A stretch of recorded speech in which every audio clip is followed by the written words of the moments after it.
Assalamualaikum warahmatullahi wabarakatuh. Salam sejahtera untuk kita semua. Saya Nuri C. Siddiq, sejarawan dan budayawan Melayu Kepulauan Riau. Saya ingin sedikit menanggapi hal yang belakangan ini sedikit mencuri perhatian kita. Kembali lagi sebenarnya mencuri perhatian kita orang Melayu terkait dengan penetapan 3 orang warga Rempang sebagai tersangka dalam tuduhan melanggar pasal 333 KUHP.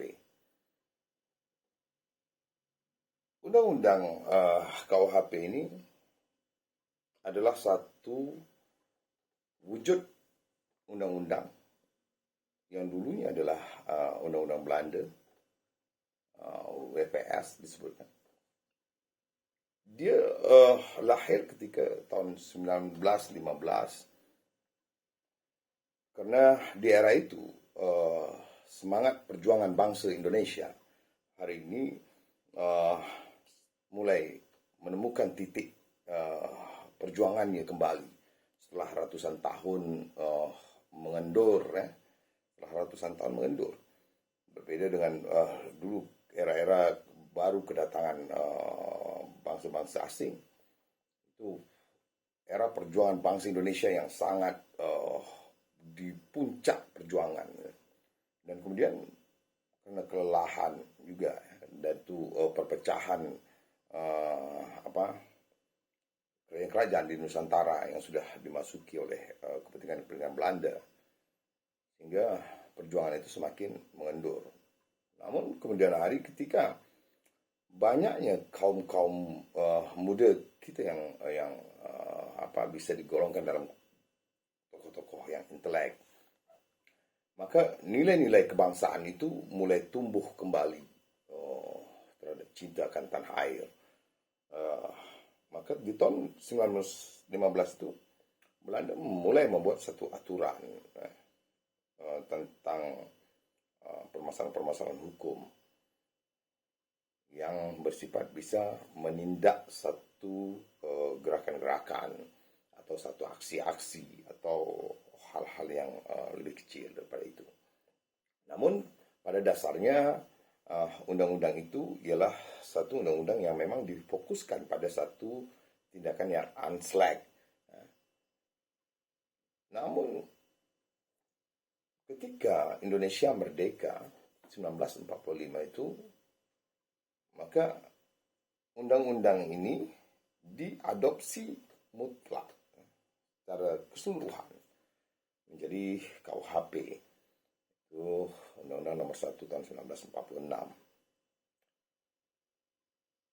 Dalam upayanya, ketika Indonesia sudah mulai maju berjalan, sempat beberapa kali diupayakan untuk direvisi karena bobot dari kepentingan undang-undang itu sudah jauh daripada gaya hidup dan pola negara kita. Dulu undang-undang ini seperti saya sebutkan tadi, dia dilahirkan karena untuk menghadapi satu keadaan di mana bangsa Indonesia sudah mulai ingin berjuang kembali, melepaskan diri dari nilai-nilai atau bentuk-bentuk dari penjajahan. Concernnya ke situ. Dia fokus pada satu tindakan unslag colon attack. Ya. Jadi ada satu benturan yang begitu kuat. Ya. Jadi bukan dari satu hal yang sifatnya kecil, yang efeknya kecil. Jadi efeknya yang diutamakan dalam undang-undang ini awalnya adalah satu tindakan-tindakan yang bisa membahayakan satu pemerintahan. Terkait juga dengan penetapan pasal 333 kepada Nek Hau dan beberapa orang rekannya. Ini secara keadaan ketika kita bicara undang-undang, ya kita cuma memang tersiapkan undang-undang itu ketika ini masuk ke dalam ranah hukum pidana. Ya. Sehingga mau tidak mau mungkin pihak kepolisian akan mengaitkan dengan undang-undang itu. Tapi tentu seorang penyidik dan penegak hukum, apalagi pihak kepolisian itu kan satu alat negara yang diciptakan sebagai policy, gitu ya. Dia untuk menata satu kehidupan kota, sehingga nilai-nilai seperti melindungi, melayani, mengayomi itu adalah nilai-nilai utama yang ada dalam jiwa dari kepolisian itu sendiri. Maka penetapan Nick Howard dalam pasal 333 yang utamanya sebenarnya pasal ini adalah pasal yang dikhususkan untuk aksi-aksi yang bersifat dengan penculikan, penganiayaan. Jadi dia bukan satu pasal yang sifatnya biasa. Ini pasal yang sifatnya memang seperti saya bilang, dia unslag. Belanda itu menciptakan undang-undang ini adalah untuk satu tindakan yang unslag violent attack. Jadi adanya satu benturan yang keras yang bisa membahayakan dan sangat membahayakan. Maka dalam penalaran bahasanya ia disebut merampas kemerdekaan. Itu kan satu bahasa yang sangat keras. Jadi cobalah kita harus menyimpulkan permasalahan Rempang ini menjadi satu peristiwa apa? Apa yang terjadi di Rempang ini? Apakah Rempang ini adalah satu bentuk penjajahan baru? Ya? Atau apa? Siapa penjajahnya di Rempang itu? Ya? Siapa yang merdeka di Rempang itu? Ya? Dan siapa kalangan yang terjajah di Rempang itu? Tolong itu didefinisikan dulu. Ya? Apakah PT MEK sebagai wujud dari VOC zaman dulu, ya, atau pihak orang masyarakat Rempang sebagai barisan apa nih, kan? Dia masyarakat Indonesia kah, rakyat Indonesia kah, atau mereka gerombolan orang yang mau merampas daerah kah? Jadi definisikan dengan benar, dengan baik tentang apa yang terjadi di situ. Jadi tidak membuat satu seakan-akan ini adalah satu bentuk neofeudalisme dan kolonialisme. Jadi ada bentuk-bentuk penjajahan gaya baru yang terjadi di Rempang. Bagaimana tidak, kan? Wujud dari itu terjadi, nampak. Kita mau dramakan ini menjadi apa? Gitu. Ya? Kita mau sosokkan cerita Rempang ini menjadi sosok cerita apa? Kalau ini kehidupan yang nyata, kalaulah ini adalah kehidupan yang nyata yang terjadi di Indonesia, maka di sini telah terjadi pelanggaran hukum berat. Ya? Masyarakat asli, apalagi masyarakat yang masih memiliki nilai-nilai adat di tempat aslinya, di mana nenek moyangnya ada di situ, hingga terus sampai ke mereka sekarang, mereka mau diusir dari tanahnya. Apa tidak ini genosida? Ya? Adanya upaya pembantaian satu suku. Jadinya lebih mengerikan, bapak-bapak. Ya, saya agak miris dengan percobaan-percobaan yang dilakukan oleh pihak-pihak yang saya tidak tahu, saya tidak paham juga. Sebenarnya saya tidak terlalu ingin melihat permasalahan ini menjadi satu permasalahan yang besar. Saya ingin melihat semua ini hanyalah satu permasalahan yang bisa diselesaikan dengan bijak. Permasalahan ini adalah satu hal yang sangat harus diselesaikan dengan kearifan.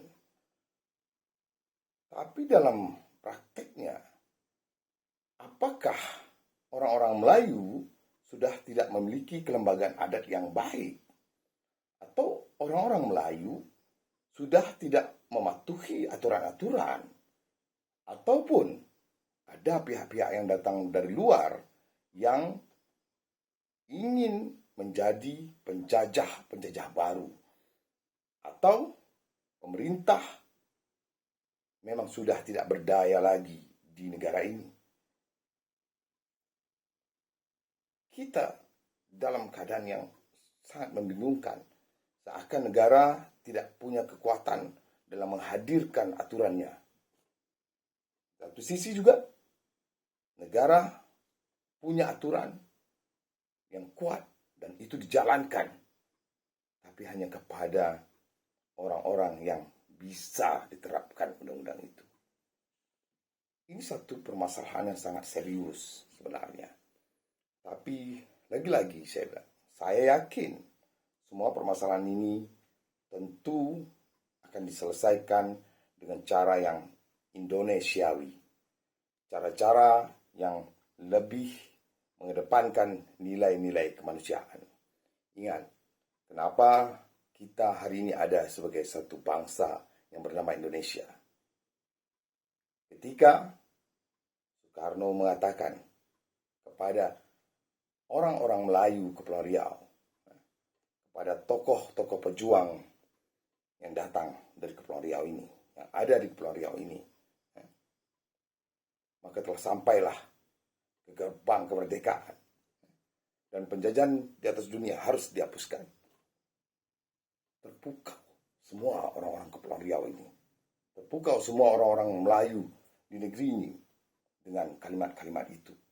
Di mana kalimat penjajahan di atas muka bumi harus dihapuskan. Itu adalah kalimat yang pertama kali diperjuangkan oleh orang Melayu.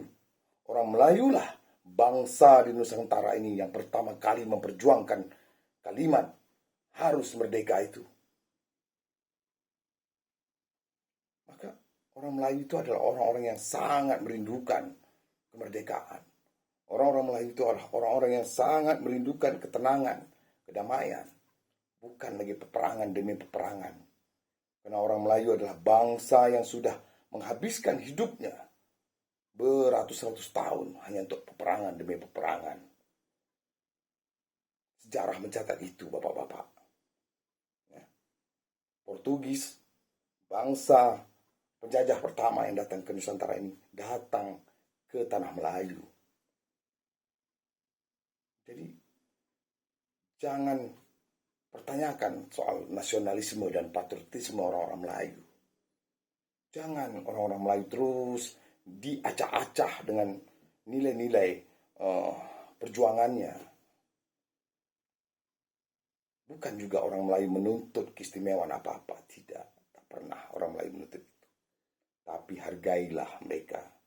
Di saat mereka sudah masuk ke dalam negara Indonesia, di mana negara yang menawarkan tentang kemerdekaan berbangsa dan bernegara, maka biarkanlah mereka tetap berbangsa dan bernegara sebagai bangsa Indonesia. Biarkan mereka tenang dengan menikmati tanah airnya. Kenapa tanahnya, airnya mau diambil?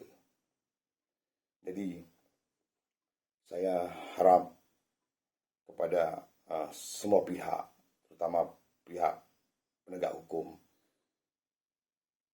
pandanglah semuanya dengan nilai-nilai kemanusiaan kita, bukan dengan tegakkan nilai hukum yang akhirnya membuat kita dalam dilema sebagai bangsa. Kita sebagai bangsa Indonesia tentu menginginkan semuanya diselesaikan dengan cara Indonesia yang adil dan beradab. Assalamualaikum warahmatullahi wabarakatuh. Semoga Allah selalu melindungi kita semua. Salam sejahtera. Assalamualaikum warahmatullahi wabarakatuh.